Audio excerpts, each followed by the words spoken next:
हरि ओम् नमः सर्वेभ्यः। अद्य श्रीमद्भगवद्गीतायाः प्रथमभागस्य 33तमं दिनम्।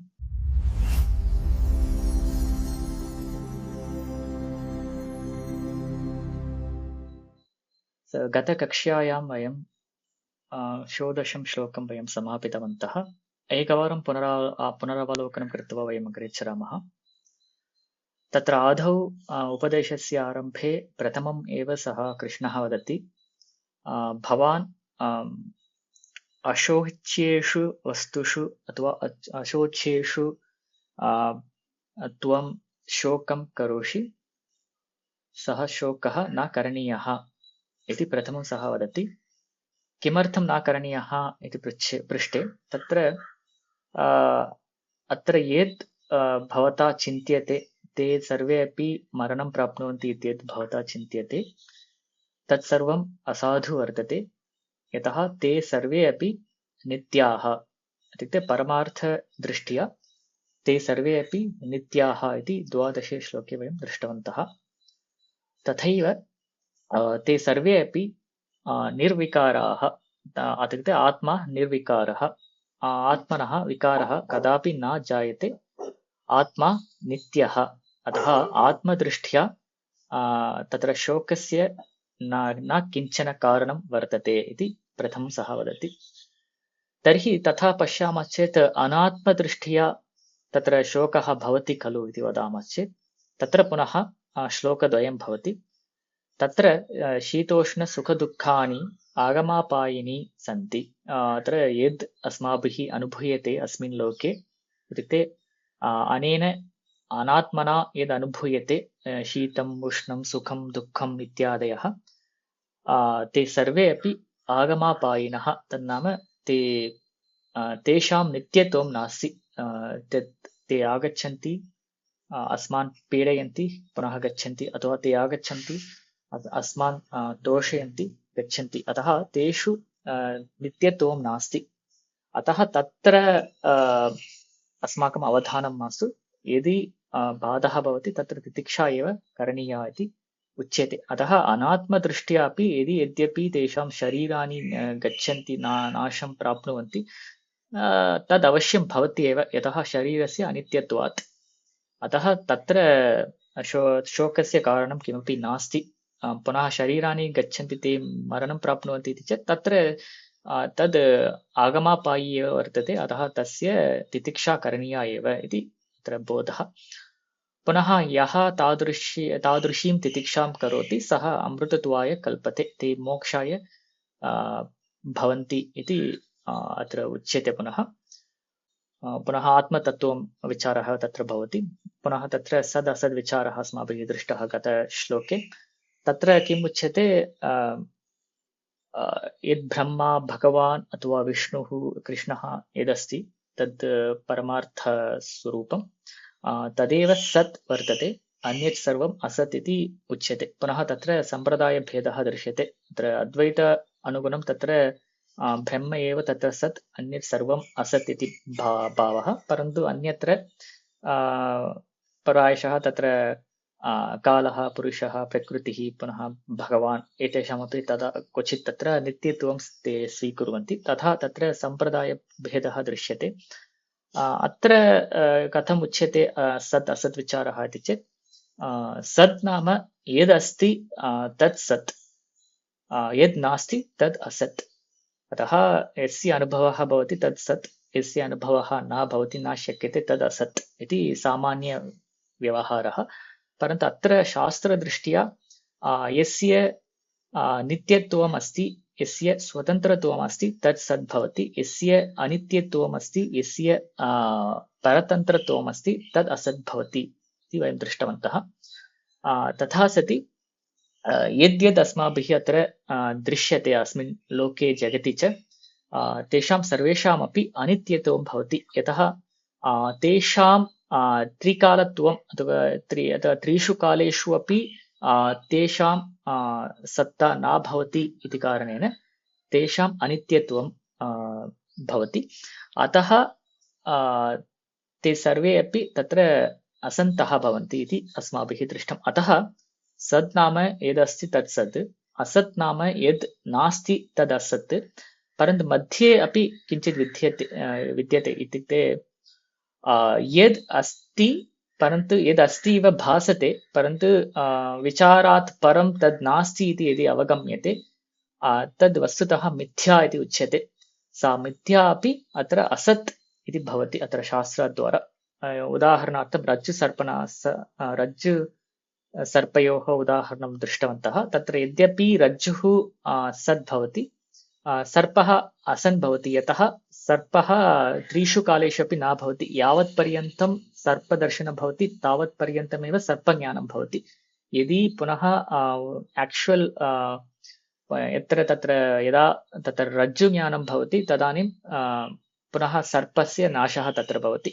अतः सर्पः त्रिषु कालेषु न तिष्ठति इति कारणेन सर्पः असत् भवति। वस्तुतः सर्पः तत्र मिथ्या। अत्र सर्पः अस्ति इव भासते, परन्तु तत्र ज्ञानात् परं तत्र सर्पः नास्ति इति अवगम्यते। तत्र रज्जुः एव अस्ति इति अवगम्यते। अतः सः सर्पः मिथ्या इति उच्यते। तादृश मिथ्या अपि तत्र असद् एव भवति। अतः अस्मिन् लोके यद्यद् अस्माभिः दृश्यते वस्तुतः प्रमुखतया तत् अस्माकम् अनात्मा यदस्ति शरीरं तत्र अनित्यत्वं वर्तते। यतः शरीरं पूर्वं नासीत्, अग्रे न भविष्यति, कदाचित् अस्मात् शरीरस्य नाशः भवति। अतः शरीरं त्रिषु कालेषु न तिष्ठति इति कारणेन शरीरस्य अनित्यत्वं भवति। पुनः अनित्यत्वे सति तत्र तस्य असत्त्वम् इति तत्र असत्त्वम् अस्माभिः अवगम्यते। अतः शरीरं पुनः एतादृश जगति यद्यद् अस्ति तत्सर्वम् असत् भवति, यतः तत्सर्वं मिथ्या इति कारणेन असत् भवति। तर्हि तत्र किं वस्तुतः सद् भवति? उदाहरणं तत्रैव अस्माभिः दृष्टं कारणकार्यभावः यत्र यत्र भवति तत्र कार्यं सर्वम् अपि अनित्यं भवति, कारणमेव तत्र नित्यं सद् भवति इति वयं दृष्टवन्तः। इत्युक्ते कारणकार्यभावः इत्युक्ते मृद् अस्ति, मृदः घटस्य व्युत्पत्तिः जायते, अतः मृत् कारणं भवति, घटः कार्यः भवति। अतः घटः तु यदा घटस्य जननं जातं ततः आरभ्य घटस्य नाशपर्यन्तम् एव घटस्य अस्तित्वं भवति। पुनः ततः पूर्वं वा परं वा तत्र मृदेव भवति। वस्तुतः यः साक्षात् पश्यति घटं सः मृदेव पश्यति, मृदमेव पश्यति, घटं न पश्यति वस्तुतः। अतः घटस्य त्रिषु कालेषु अनस्तित्वात् तत्र घटः असन् भवति, तथैव मृत् तत्र सद् भवति। तद् अस्माभिः अवगतं। यतः मृद् एतत् कारणं भवति, कारणत्वात् तत्र सत्त्वं, घटः तत्र कार्यः भवति, कार्यत्वात् तत्र असत्त्वम् इति अस्माभिः दृष्टम्। अतः यत्र यत्र कारणकार्यभावः भवति तत्र कारणम् अनित्यं भवति, कारणं नित्यं भवति, अतः कारणं सद् भवति, कार्यम् अनित्यं भवति, अतः तद् असद् भवति। अतः तथा वदामः चेत् इतः आरभ्य एव भाष्यस्य आरम्भः कृतः। तत्र सर्वत्र अपि कारणकार्यभावः वर्तते एव खलु। उदाहरणं घटः अस्ति, घटः मृदः घटः भवति, पुनः मृद् तस्य अपि पुनः किञ्चित् कारणं भवेत्, पुनः तस्य अपि किञ्चित् कारणं भवति। एवं पश्यामः चेत् तत्र कारणम् इति किमपि न भवति, सर्वमपि कार्यमेव भवति। यदि सर्वमपि कार्यं भवति चेत् सर्वमपि अनित्यम् इति भवति। यदि सर्वम् अनित्यं भवति चेत् सर्वमपि असत् एव भवति। तत्र सत् पदार्थः न कोऽपि विद्यते एव इति वदामः चेत् तथा नास्ति इति तत्र भाष्यस्य आरम्भः भवति। अत्र एतादृशवादः एव सर्वाभावप्रसङ्गः इति उच्यते। इत्युक्ते यत्र तस्य कारणं किम् एवं गच्छामः चेत् अन्ते किमपि न विद्यते एव, एतदेव शून्यवादः इत्यपि उच्यते। at the end there is nothing. So तथा उच्यते, तथा नास्ति, तत्र एकं सत् वर्तते एव।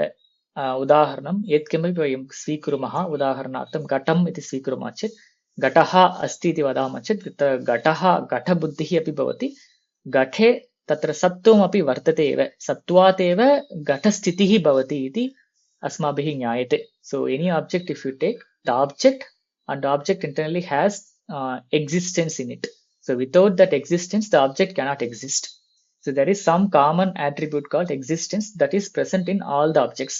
सो सर्वेषु अपि तत् सत्त्वं वर्तते एव. अत्र घटः इति वदामः चेत् घटः सन् इति प्रयोगः वस्तुतः. अत्र घटः इत्यनेन घटबुद्धिः वर्तते, परन्तु तत्र सन् इत्यनेन तत्र घटे सत्त्वम् अस्ति इति अस्माभिः बुध्यते. अतः घटे या घटबुद्धिः वर्तते सा बुद्धिः व्यभिचरति. यतः तत्र तत् कीप्स् चेञ्जिङ्ग्. यदि वयं घटं विहाय पटं पश्यामः चेत् तत्र पटबुद्धिः भवति. यदि पटं विहाय पुनः मठं पश्यामः चेत् तत्र मठबुद्धिः भवति. एवं सर्वत्र अपि सा बुद्धिः परिवर्तते, परन्तु तत्र विद्यमाना सद्बुद्धिः घटः अस्ति, पटः अस्ति, मठः अस्ति इत्येवं तत्र अस्ति इत्यत्र अस्तित्वं वर्तते. तद् अस्तित्वं सद्भावः तु न परिवर्तते. तदेव तत्र वस्तुतः सत् इति अत्र उच्यते. So this is any object. If you take the object plus its existence, but we generally do not talk about the existence. We talk about the objects alone, but internally if you inquire it, there is existence. Because of that existence, that the object exists, and that particular existence is present in all the objects around us. So तथा पश्यामः चेत् न केवलम् अत्र अस्माभिः दृश्यमानेषु वस्तुषु एव सत्त्वं वर्तते. अत्र सूक्ष्मवस्तुषु अपि उदाहरणार्थम् अस्माकं भावाः ये सन्ति. अत्र कोपः अस्ति, अत्र कोपः सन् इति वदामः. अत्र कोपः अस्ति, कोपः इति असद्बुद्धिः. पुनः तत्र कोपे सद्बुद्धिः अपि वर्तते. अतः कोपे अपि सद्भावः वर्तते इति तत्र तात्पर्यम्. अतः न केवलं कोपे, क्रोधे, आनन्दे एवं यद्यत् सूक्ष्म वस्तूनि यानि सन्ति तत्र सर्वत्र अपि सद्भावः वर्तते एव इति ज्ञेयम्. पुनः अत्र आकाशः अस्ति, आकाशे किमपि नास्ति इति वदामः चेत् आकाशः अस्ति इत्यत्र तत्र अस्तित्वं वर्तते एव खलु, तत्र सद्भावः वर्तते खलु इति. पुनः तत्रापि सद्भावः वर्तते. पुनः वयम् अन्यत् एतत् स्वीकुर्मः चेत् यदि कालः, देशः, दिक् एवं यत् सर्वं वयं वदामः तत्र सर्वत्र अपि सद्भावः वर्तते एव. अतः सद् इत्येकं तु सदेव वर्तते, सदेव वर्तते इति तत्र अन्ते उच्यते.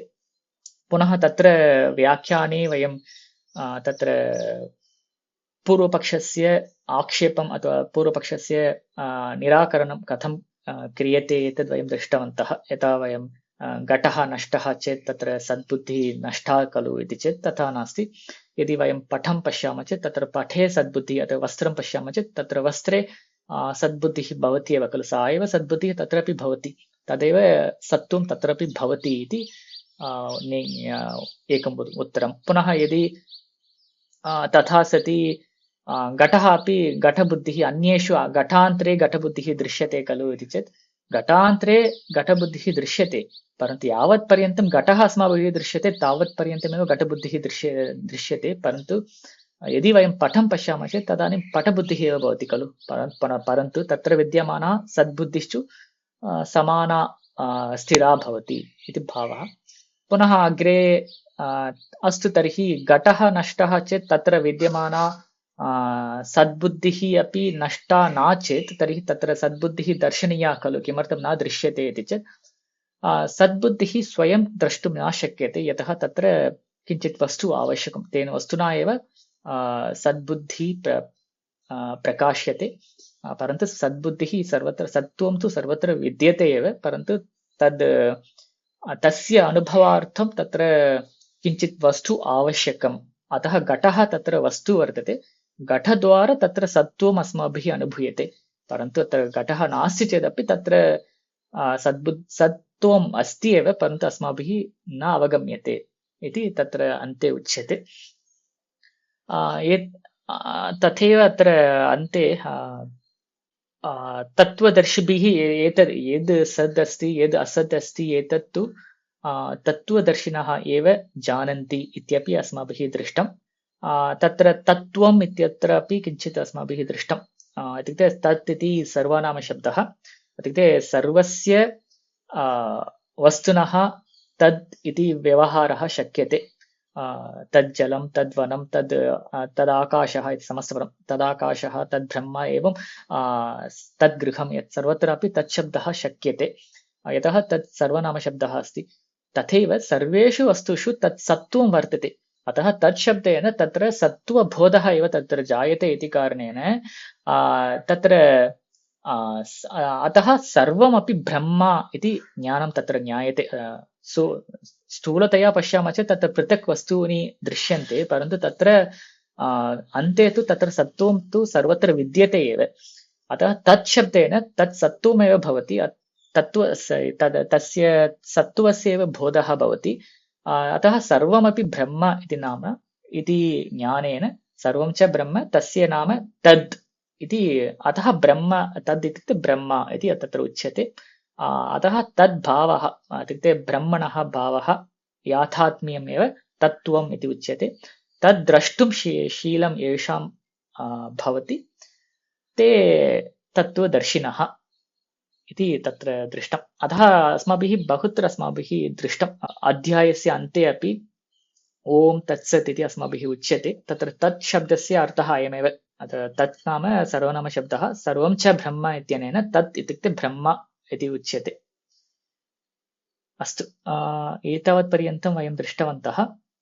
So that is all for today. Thank you all for watching this video online. If you have any questions or feedback, you can post them in the comment section below. You have a feedback form as well in the description. You can fill that feedback form if you want to share anything. Please share this with your friends and interested people. Let us meet in the next session. Dhanyavadaha.